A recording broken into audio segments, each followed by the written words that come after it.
Hello there, you're watching the press preview, a first look at what's on the front pages as they arrive. In the next half hour, we'll see what's making the headlines with Sonia Sodha from The Observer and Brendan O'Neill, editor of Spiked Online. So let's see what's on some of those front pages now. The Metro's front page is dedicated to Virginia Roberts' comments outside court in New York, where she said Prince Andrew knows what he's done. The Duke of York has strenuously denied her claims. The Sun also has that story on its front page. The Telegraph's headline, Javid warns there will be no blank cheques, with an op-ed from the Chancellor saying the government will not break its fiscal rules on public spending in the run-up to Brexit. The Guardian has an exclusive claiming the government is about to announce billions of pounds in new funding for schools, as well as a crackdown on pupils' behaviour. The Times headline reads, Johnson accuses Corbyn of sabotage over EU talks after the Labour leader announced plans to thwart a no-deal Brexit.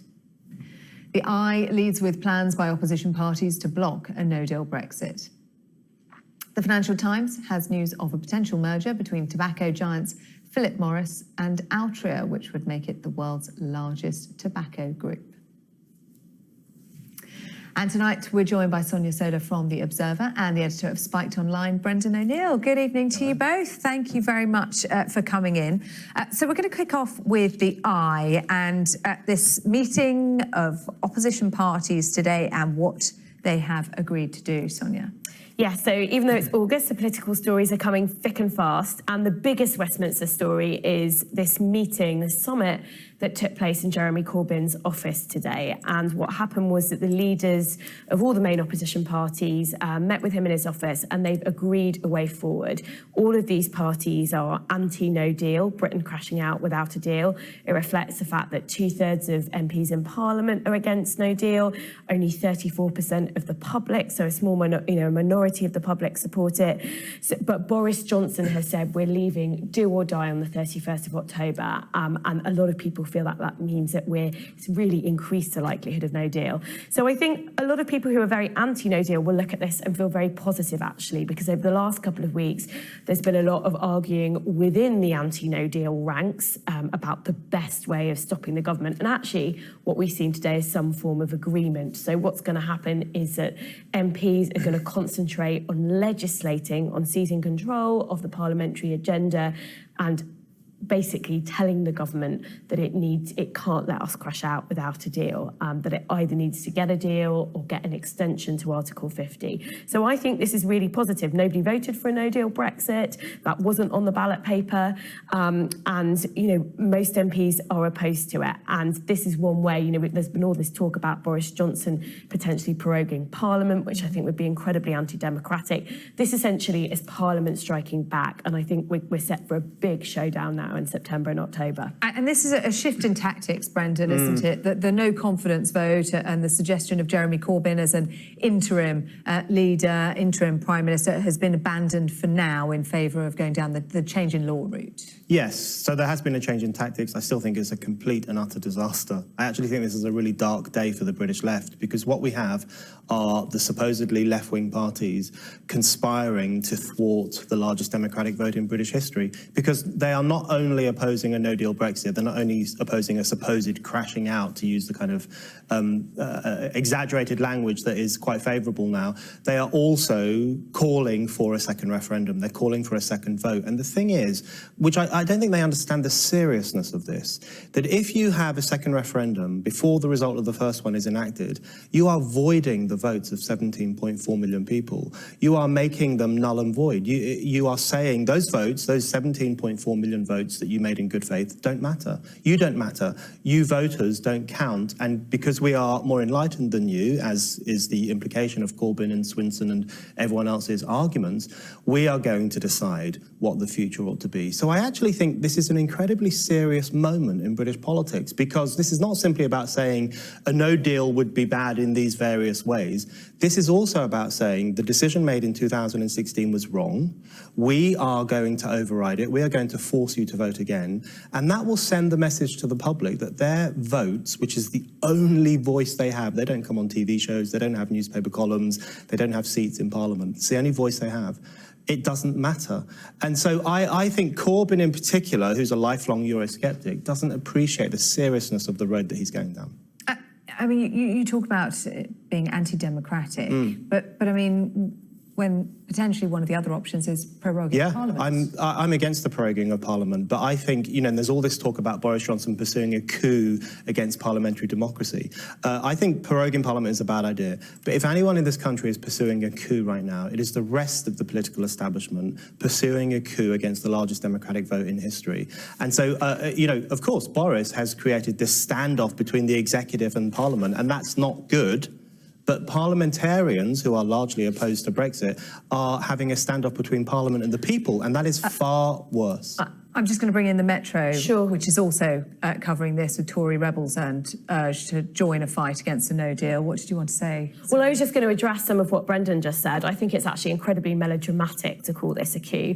There are prominent Brexiteers like David Davis who actually argued that there should be a two-stage referendum process if we were going to leave the EU, because no concrete deal was put forward in front of the public in 2016. The public were told it was going to be really easy to leave the EU. We were going to get an amazing trade deal that saved all the benefits of EU membership without any of the costs. That simply hasn't happened, and that's why, you know, there's been an extension of the deadline, a few weeks away from it. We now face this potentially very difficult, potentially chaotic situation of crashing out without a deal, huge medium-term economic costs.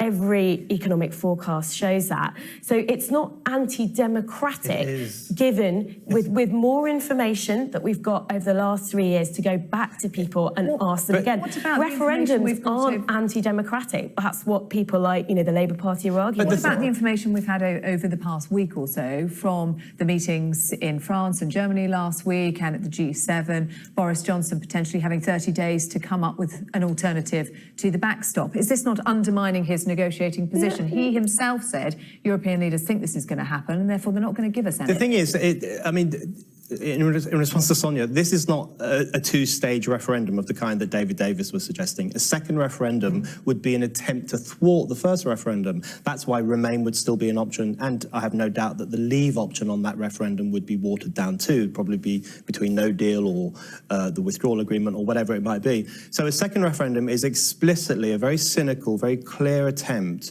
to thwart the vote that was made in 2016. So it's not a two-stage referendum at all. But the point is that, you know, last year, I mean, I'm horrified by the political class at the moment, to be perfectly frank. Last year, they were celebrating working class men, the 100th anniversary of working class men and women getting the vote. Now they are conspiring against the votes of millions of millions of working class men and 8 million women. What about those people? I mean, what the left wing about asking people, now that we know what's changed, now we know there's a much more hostile president in the White House, significant things have changed in the last 3 years. What people were promised by Brexiteers has not transpired. There's nothing anti-democratic about asking people. There absolutely isn't. People, you know, that's why we have general elections every 5 years, Brendan. No, but Sonia, in a general election... a one-shot No, but in a general election... No, hold on. I have to just say one quick thing on this. You know, in a general election... I want to get back to what's in the papers. Right, your vote is acted upon. It actually takes force. And what we are talking about is a vote, the biggest vote in history, that won't take any force. It will just be overridden. So it's not comparable to regular general elections at all, because when you vote for a party in a general election, they go into Downing Street. What we have is a situation where the thing we voted for will not happen. So it is explicitly, entirely, massively anti-democratic. There's no question about that. Okay, on the Metro, Tories being urged to join this fight against no deal. How are the numbers looking? Well, I think it's still very much up in the air. And as we've seen in the past with votes where MPs have tried to exert themselves to stop a no deal, it's always very much hung in the balance. So I think numbers are changing all the time. They're going up. There are now reports that around 200 MPs have signed this pledge to do whatever it takes to stop no deal. these things have a certain momentum. So I think if, there's a small number of Conservative MPs that have backed it, and I think the next few weeks are going to be really, really important. But I suspect this will get over the line. If it's not a vote of no confidence, which Conservatives have said, lots of them have said they couldn't back it. If instead it is trying to get MPs behind a legislative means to stop a no deal rather than trying to kick out Boris Johnson of number 10, I think it will get over the line, but I think it will be close. Let's turn to the Telegraph now, and on the other side, the Brexiteers, Boris Johnson risking a row with them over his approach to the deal and the backstop. Yeah, this is fascinating because Boris Johnson is getting it from both sides at the moment. He's getting it from Remainers who are trying to thwart his no-deal plans for the 31st of October. He's also getting it from Brexiteers in his own circle who are worried that his myopic focus on removing the Irish backstop from the withdrawal agreement is a worrying sign. So what Boris and others are now suggesting is that the removal of the backstop will be sufficient and then the withdrawal agreement will be okay. And other people in his circle are saying, hold on, that's not enough. And I tend to agree with them because the Irish backstop, I think, I agree with Boris, it's anti-democratic. But there are other aspects of the withdrawal agreement, such as keeping Britain under ECJ jurisdiction, the fact that we still would be bound to the European Union and we wouldn't be able to leave without the European Union say-so from these new institutions and so on. There are other aspects of the withdrawal agreement that are deeply worrying. So I do think Boris's myopic focus on the backstop suggests that he is probably going down a Theresa May-style route of maintaining the vast bulk of the withdrawal agreement. Sonia, just before we go to a break, I want to bring in the other story on the front of the Telegraph. Sajid Javid, warning there'll be no blank cheques. So Sajid Javid cancelled a major speech that he was supposed to be making tomorrow on the economy, and the Treasury has actually press released and said that they're going to be bringing forward the spending review, which sets out spending plans for the next year, to early September. What does that tell us then? All this fueling talk in Westminster of a general election in the next 8 to 12 weeks. Yeah. To be fair, it's all that anyone's been talking about during August. But, I suspect what we'll see, he's saying, through the Telegraph, it's been brief, there's not going to be any blank cheques. But we absolutely know that for key areas of spending, the Conservatives will at least put one-off chunks of money in order to win voters round. And I think the thing that people have really got to keep their eyes on is after a decade of austerity, lots of our public services are desperately in need of cash. But if this is only going to be election spending in Tory marginal constituencies, that really isn't going to be the solution we need for our hospitals and schools. I agree with that.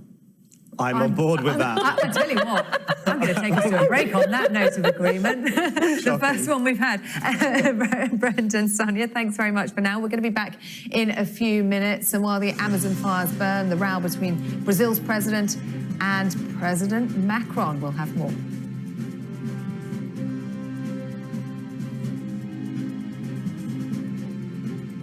Welcome back. You're watching the press preview. With me now, Sonia Sodha and Brendan O'Neill. We're going to return to the front of the Telegraph now. Right down at the bottom of the Telegraph is this row between the Brazilian President Jair Bolsonaro and the French President Emmanuel Macron, arguing over an apology and money while the Amazon is burning.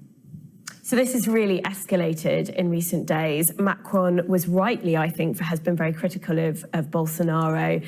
He's taken an incredibly permissive approach to the Amazon, development of the Amazon, sent out signals to farmers who are now kind of deliberately burning the forests, the rainforest, to sort of make way for grazing cattle. Huge environmental implications. The Amazon produces 20% of the world's oxygen. Huge biodiversity implications as well. It's home to 1 in 10 species on Earth. 3 million different types of species live there. And really, it's quite sad to have seen this. I mean, Bolsonaro is a classic populist. He wants to pick a fight with what he sees as sort of the establishment of the G7. But the G7 have in good faith. The countries have offered money to help fight the fires. There's been a little sort of change in position from Bolsonaro. He's now saying that he's sending in the army, but he's sort of chosen to create this huge diplomatic row, criticising, the looks of President Macron's wife, for example, at the G7 summit. And I think, this is just trying to play to his supporters at home in Brazil. But while he's doing this, this incredibly kind of rich, diverse biosphere is parts of it are being destroyed. Is he in a position to be turning down that money at this stage? I'm not a fan of Bolsonaro at all. He's a far-right populist, as Sonia says, and there are many problems with him. But I do think that the discussion about the rainforest fires is exaggerated. I mean, NASA says that they are slightly below average in comparison with recent fires in recent years. The Amazon actually doesn't produce 20% of the world's oxygen. It's more like 6%, according to Michael Mann, who's one of the chief climate experts. I do think there is this kind of heated, no pun intended, exaggerated discussion of the threat posed by these fires, whereas fires in the Amazon are actually fairly routine, normal events. And the intervention, not on this. Experts from Brazil's space agency say that 99% of these fires are man-made, and actually Brazil's space agency say that fires in July are up 238% on the same month. But there were more fires in 2003, 2004, 2005. I mean, you can go year by year, but the thing is, but what we've seen is a decline for a decade, and then in the last 5 years, it's been deforestation of the Amazon, and fires have been increasing again, and that's absolutely the wrong trend. That's why people are so worried. We don't want to go back to the days of the early 2000s. But it's up to, but the point is, it's up to Brazil. Brazil is sovereign over the Amazon, and I think the concerns of Brazilians... But if it affects the rest of the planet... But it doesn't, but that's my point. It doesn't to the extent that people are saying. The Amazon doesn't produce 20% of the world's oxygen. That is untrue. It's a massive absorber. I mean, The Guardian itself, your sister newspaper made the point that that's not true. It's 6% at most. And no, we didn't. And yes, you did. We are out of time. We didn't get to talk about John Travolta's gaffe with Taylor Swift. We'll have to save that for next time. There you go. Tune in again in half an hour. Brendan and Sonia will be back for that. Thank you both very much indeed for now. Let's take a look at the weather.